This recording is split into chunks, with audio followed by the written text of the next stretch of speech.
if we needed to create a class, let me get back into Visual Studio Code. Let's say we needed to create a class. What would be the syntax? The syntax of a class obviously will start with the keyword class. Let me go ahead and say create customer class.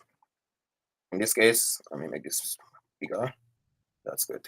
So customer class should start with the keyword class, and since it is a class, we need to start with a capital letter. Okay, and we want to make sure our classes are nouns. You don't want to just give it a particular name that is not mnemonic. So if it's a car, you should give it a car, which will explain what the actual object is. So in this case, we'll have that class that is created. Now we can go about this by creating particular, say, particular attributes, right? So you would have a name attribute, maybe. You need the name of the customer, you need an address for the customer, and you also need a phone number for the customer.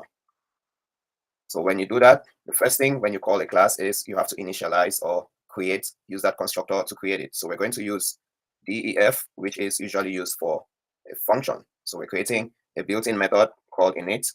As you can see, once I use tab, it just fills everything up for me.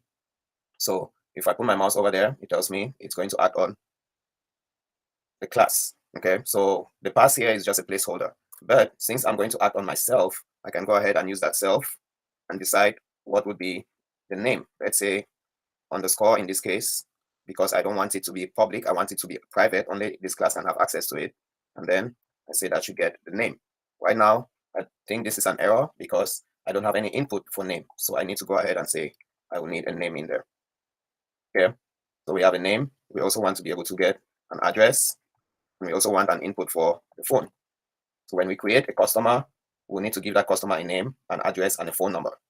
So now that we've been able to distinguish or to clearly state that this parameter is going to take a variable. Again, think about the variables we created. In this case, our variable is tied to this class, and the variable will be name. Okay. Right now it's saying any because we haven't specified if it's a string or an integer, but that's totally fine. So we also want to go ahead and create our address. And we're going to say that's address, and we also want to do the same for phone number. Say that's phone. There we go. So that would be our constructor. This is how you go about creating a constructor. Now that we're done with the constructor, we want to be able to get and set those values. Okay, so we'll need to get the name.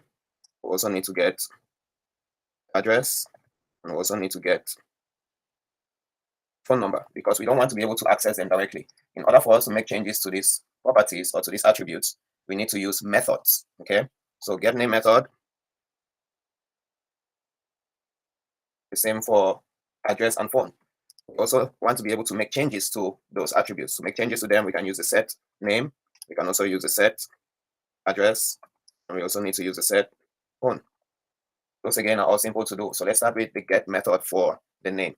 So to do that, we'll have to use the definition. Remember, a function hangs in the air, but the method is tied to your particular class in this case. So if we're going to define it, we want to give it a name of the function. Let's call it, sorry, not set. Let's call it get. And the name of the attribute here would be name. We want get name to be able to act on self. Okay, if get name is acting on self, what should it return? Remember, we talked about void functions and fruitful functions. This is a fruitful function. It's going to return something to us. And what we want it to return is that get name. So it's returning the name for us. That's going to be the same thing that we need to do for address and phone. So it's getting the name from here, which is a name that was inputted when we created that object. So when we call that method, it's going to pull that information for us and give us that output. The same thing has to be done for the rest of address and phone number. So you just have to be careful to make sure that you don't do any silly typos. Again, autocomplete will help you out, but I'm being lazy here and doing address, address. And do the same as well for phone. Get the phone, and also get the phone here. So now we've created 3 methods. Method to get the name, get the address, and get the phone. That's how we'll be using to accessing this class. The same way we can do it for the set methods. The set method, we're going to, in this case, change the value within that object that is created from this class. So to do that, we're going to need 2 things. We need the name of the object and we need a new name. So we're going to use def again to define what we're doing, set name. And the set name, like I said, is going to take that particular object as well as some kind of name, right? When we get that, we can go ahead and say what, in this case, the self name, see, self.name should now, oops, should now get an assignment, which is that name that has been given to us. So the name that you're going to use and the object is what we're going to go ahead and change it to. In the same light, we're going to do the same for, see, forgot to copy it. We're going to do the same for the address and the phone. Let's call that set address. Here we want address. Oops, that's because I don't have address in here. And in this case, we want to get address. Same here, we want to set the phone. We're going to get the phone input. And we're going to make sure that what needs to be updated is the phone attribute. And we'll update it with the phone. So this is how you go about. Oops, I cannot minimize this. Why is it not? Control minus. So let's see. This is how you go about creating a customer class. So the customer class has your constructor, which is used to construct that object when we call that. We also have, in this case, since we had 3 attributes, we're able to get those attributes using these get methods. These get methods are known as accessors or getters. And then we also went ahead and created 3 methods, which are setters or mutators.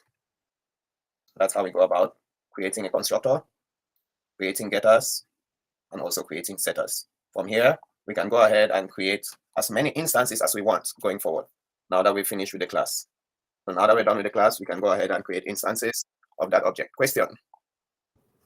Yeah, can you maybe just simplify what a getter does and what a setter does?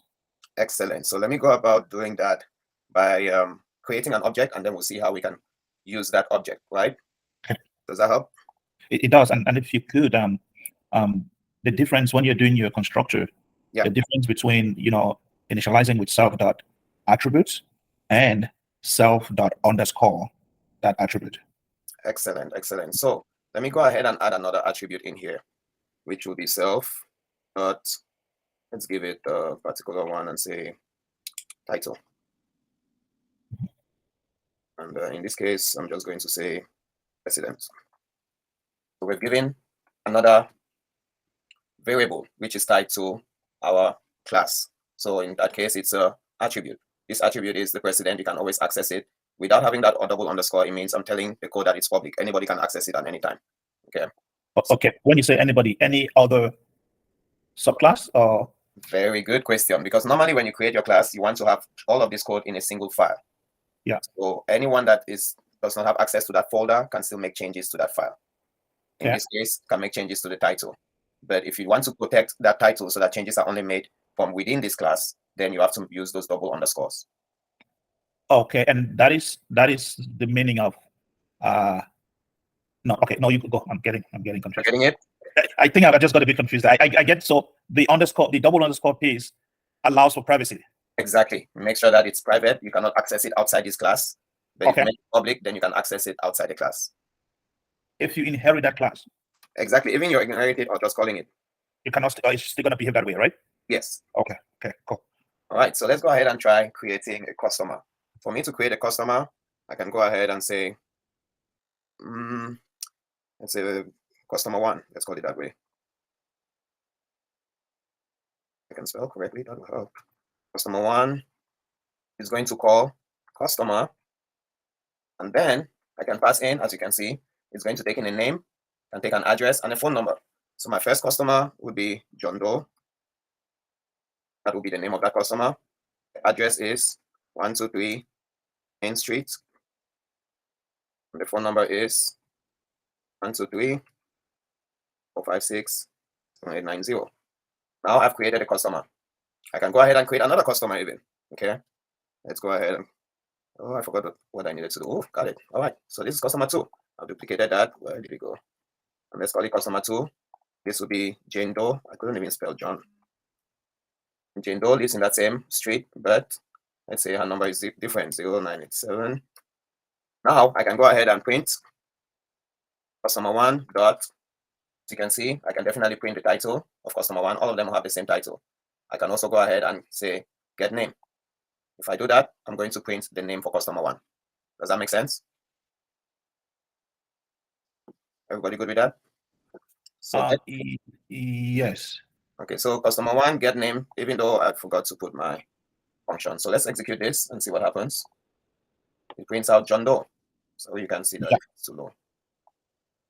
I should clear this. It doesn't look nice. So now I can get customer one's name. I go ahead and create this. I can use it anywhere. But if I wanted to get just the name, let's go ahead and print to get access to the name directly.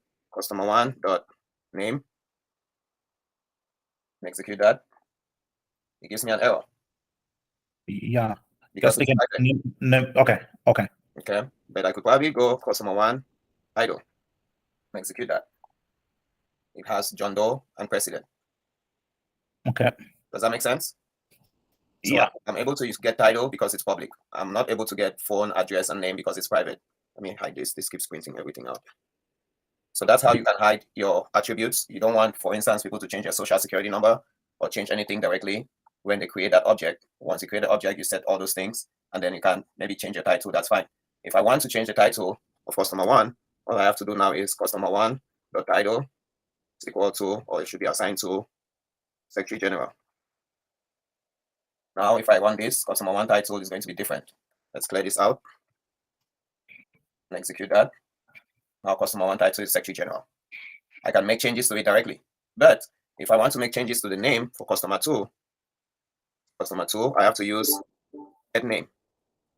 Sorry, not get name, set name. Now, set name takes in a particular name. What name do I want to use? Mary Poppins.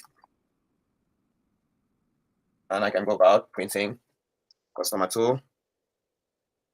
I already have that down there. Now I can go about and do customer two get name. And if I execute that, Mary Poppins is now the new name, and the Secretary General is still the title for number one. Can you scroll up to your get methods, please? Yep. Okay, cool. Looks good?